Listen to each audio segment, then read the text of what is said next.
Santay ngayon. Mag-open. So, market muna tayo para fresh yung stock. Kasi hindi ako nag-order sa mga dealer namin. Mga gulay, goods, pork, gano'n. Pero since din pa naman, talaga ako ang namamalengke para sa mga stock. Every other day. Ko lang alam ba yun. Sana ngayon ganun din. Ayan. Samahan niyo ako mag-market. Tara!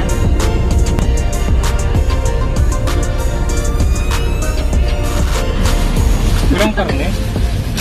Mayroon! Nasa yung lahat. Yung dinala mo kanina? Pamal kaya ngayon sibuyas. Pusang sibuyas na yan. Bakit? Sobrang mahal. 140 ang kilo. Mura na. Naging 200 ka na. Ah?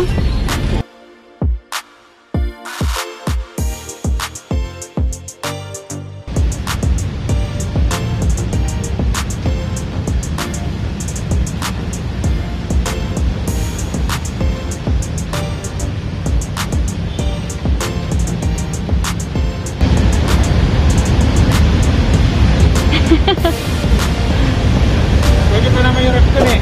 Ang lakas-lakas pa nga eh. Hindi kasi sabi nito hindi na daw nagpa-process yan eh.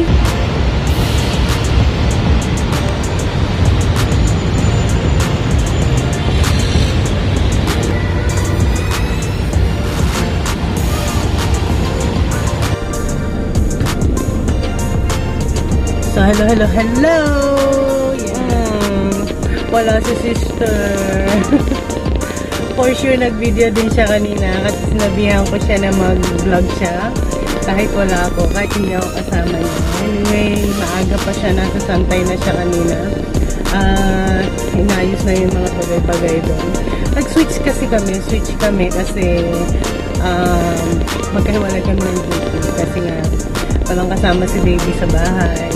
So, wala naman kami kasambahay ngayon kasi nga, medyo mahirap na kumuha ng mga kasambahay ngayon. Hindi natin sure. And then, wala pa naman kasi masyadong ginagawa din sa Santay. Hindi pa masyadong busy. So, magsuswitch na lang kami. So, hindi muna kayo magsasama sa vlogs natin ngayon. Magkahiwalay muna yung vlogs namin. Ako naman ang pupunta sa Santay ngayon. Ako naman ang mag-check kung ano na nangyari doon.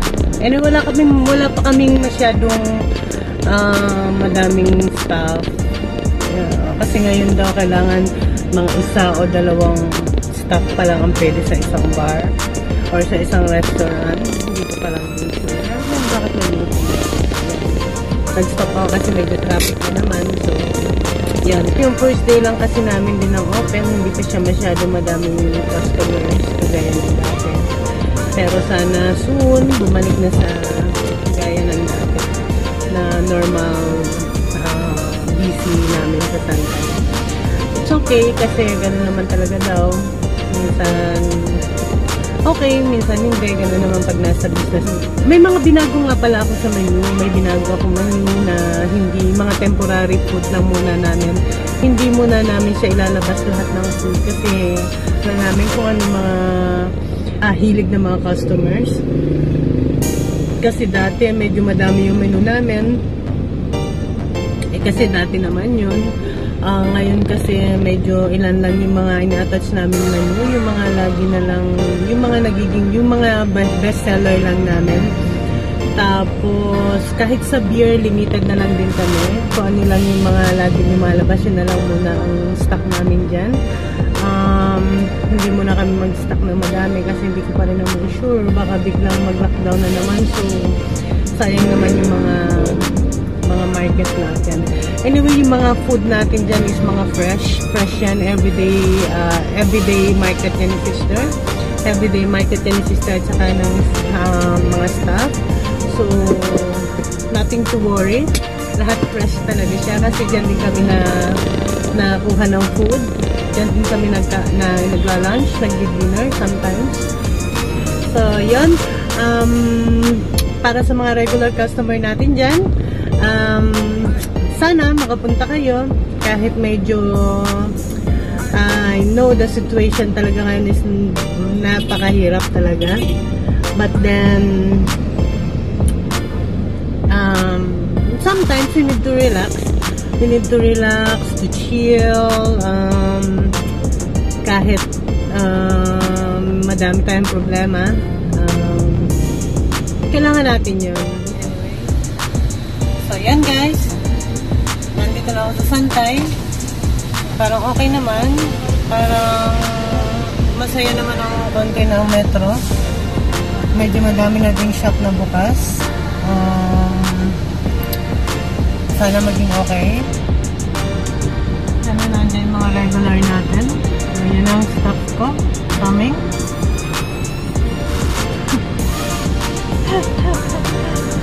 RJ! Hello, hello, hello! Pagdapo ng basura. Oh, mag-hi ka muna! Hello! Hello!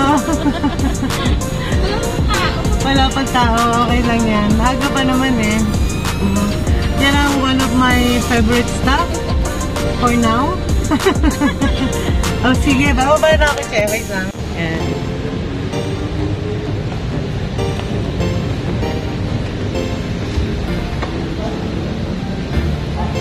Oh, ano naman ang metro. Tahimik na siya. Pero malapit na yan. Ah, nakapagpa-sounds ka na? Ah, sino gumawa? TV lang yung Nova na remote.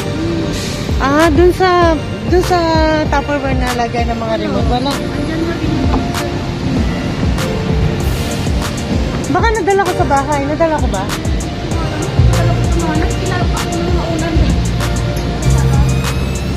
Paano ka nagbukas ng sound? Paano ka nagbukas? Eh, marunong ka naman. Very good. So, yan na si Santay. Fresh na fresh. Bago sanitize.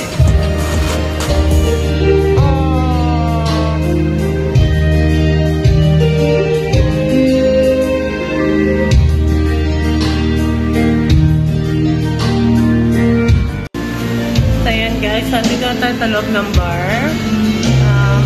Ricky, ano nangyari sa'yo? Tinitimbang na yung basura. Tinitimbang yung basura? Tapos, babayadan nila ko ilang kilo? Sila magbabayad ko ilang kilo ang basura natin? Ayan yung cook ko. Ricky, mag-hi ka naman. Mag-hi ka. Pero may susi ko ng kotse. Susi. Pinag-hi ko, hiram pala ng susi.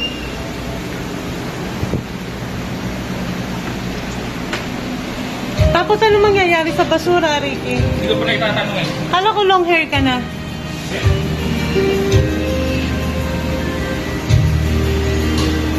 So yan guys, ito-tour ko muna kayo ng konti dito sa bar.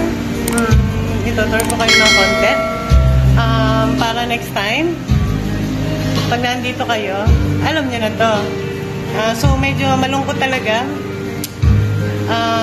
Namimiss ko yung mga area part dito is yung pinaka namimiss ko talaga, especially sa gabi, yung mga banda ko na nandito na kumakanta sila every night. Si Ivy, sila Miko, sila Royce, Francis, medyo madami kasi kami mga banda every night. Iba't iba yung mga banda namin. Ito yung namimiss part ko siya every night kasi actually pag gabi, napunta ako dito, talaga ayoko ma-miss yung mga banda. So, parang regular na din nila ako. So, ayoko ma-miss yung mga set nila. Gusto ko lagi sila nakikita every night. Kung paano sila mga magugulo sa mga customer. So, yan. Dito sila nakanta. Ito yung stage namin. Tapos yung DJ area dito. Yan. So, nandun yung maliit cancel DJ namin. Actually, nagulat ako pagdating ko, nakaset up na siya. Hindi ko alam na marunong na pala yung staff ko mag-set ng sound system. Kasi hindi na ako kumuha ng DJ.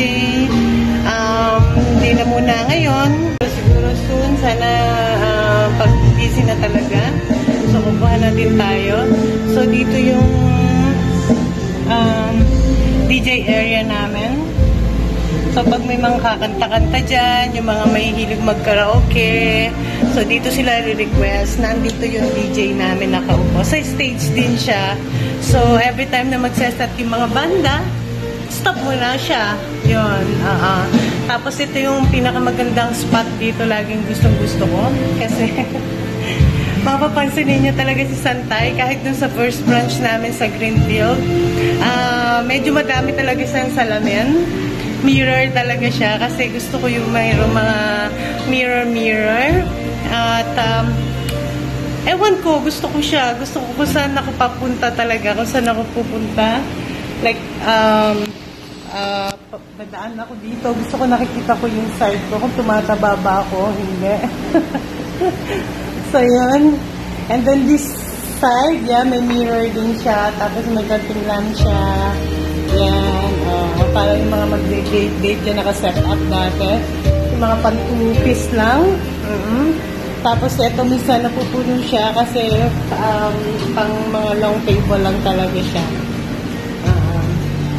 So itong table na to ako nag-design. Ako nag-design. Yung mirror niya, yung glass niyan, is ano to dati, yung wall dito,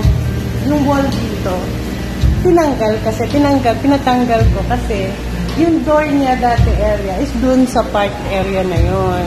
So, yung park area na yon, natatamaan siya nung stair. So, hindi ko gusto yung part ng ano niya. Sabi sa Chinese is feng shui. Yung area niya kasi, yung pinto niya kasi sakto sa daan, sa hagdan. So, pinatanggal ko siya. Nag-away pa kami ng sister niyan kasi sabi ni sister, wag na daw, medyo matagal pang gagawin, medyo ganito. Ayoko kasi nakaharap siya sa hagdan. Tapos yan, pinalitan ko yung pinto dito. So, yung pinalit namin doon, ito na yun, yung ginawa naming table. Actually, 6 to eh. 6 siya, pero yung iba nandun sa office sa taas. So, 3 lang yung nilagay namin. Kasi mas gusto ng ibang customers na maliliit na table. Na ganito. Nakakamiss siya kasi imagine, hanggang 62 table kami every night na pupuno namin yan. Sofa area, yung parang mga VIP daw ang dating. Yung gusto nyo mag-relax, yung mga gano'n, yung mag-relax lang sila. Tapos ito yung mga table na to. Ito kasi, dati, naka-ano yan eh, nakapwesto yan dun sa baba. Dun sa baba kasi, may mga ilang table kami sineset up pa dun. Paggabi, like 5 p.m. until 2 a.m. Diyan nakaset up yung mga table namin. Nagsaset up na din na ngayon eh. So dyan kami may mga 6 tables kami dyan sa baba. Para din sa mga ibang regular customer natin na gustong umupo dyan sa baba. So may table sila. Yan, may mga few bars na rin naman palang bukas na ano niya. Dati kasi itong labas na to, nagsiset up kami ng table dyan. Nagsiset up kami ng table, dito mga 3 tables in 4-seaters. Tapos dito may mga high chair and high tables. Pagka dun sa dulo pa. Busy si Ricky ha. Ano yung ginagawa mo rin? Permit sa basura. Permit. Kailangan ng permit yan. Okay, so yan, balik tayo dito sa loob area. So dito sa loob area, so yan, kasi mostly ng mga customer na mahilig talaga silang kumanta. So yan, kaya nagpakaraoke kami. Karaoke na yan, free, so walang bayad. Yan. And then, sa pagpunta dyan, sa CR area, sana malinis. Pagpasok natin, sana malinis siya. Ayan. So, purple din siya. Parang CR ko sa bahay, purple. So, dyan yung CR area. Malinis naman. Kita nyo? Another mirror on the wall. Kasi trip ko talaga yung mirror na yan eh. So, madami tayong mirror. So, ngayon punta naman tayo sa talagang spot area ko na lagi kong tinatambayan. Na lagi kong kaguluhan ng mga staff na sometimes wala yung cashier namin. Ako nagka-cashier. So, nandyan yung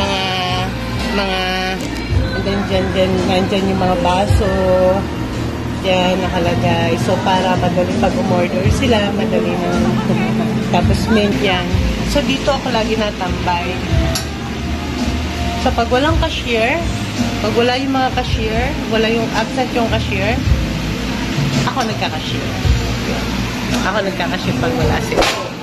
Tapos, yan, medyo kakunti na yung mga hard drinks namin. Kasi nga, di ba, first day namin ulit. So, hindi mo na ako bumili. Siguro naman wala na ma-expired yung mga Black Label Jack Daniels na yan, di ba? Wala na ma-expired yan. Papacheck ko na lang siya.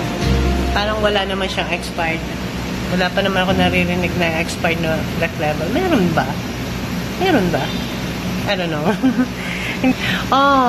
Wala yung fish ko dito. Makikita nyo kasi sa first branch namin sa Greenfield, yung isang bar namin, may ano talaga kami sa bar, sa counter. May ano kami, may tawag dito, may aquarium kami. So dito, meron din ako. Yan. Pero yung fish, nasa bahay na, inuuwi ko na siya kasi kawawa naman, wala nagbabantay sa kanila dito. Sa bahay na lang siya. Okay. Parang may bagong bar kasi sa babae. Hindi ko lang alam kung anong bar. Yan. Bago yan. Let's talk about ano naman. About menu naman. Kaya patingin ako ng menu. So, ito yung bagong menu namin. Hindi siya masyadong madaming menu. Konti lang muna yung inano ko. Talagang pinili lang namin talaga yung mga bestseller na talagang gustong-gusto ng mga customer. Yan na muna yung mga menu, temporary menu namin ngayon. Tapos, pag okay na, so ibabalik na natin yung menu natin dati. So, ito muna ang gagamitin natin ngayon. So, hindi muna tayo mag-menu ng madami. So, yan na nga. Sana makita ko kayo dito soon. Bye-bye!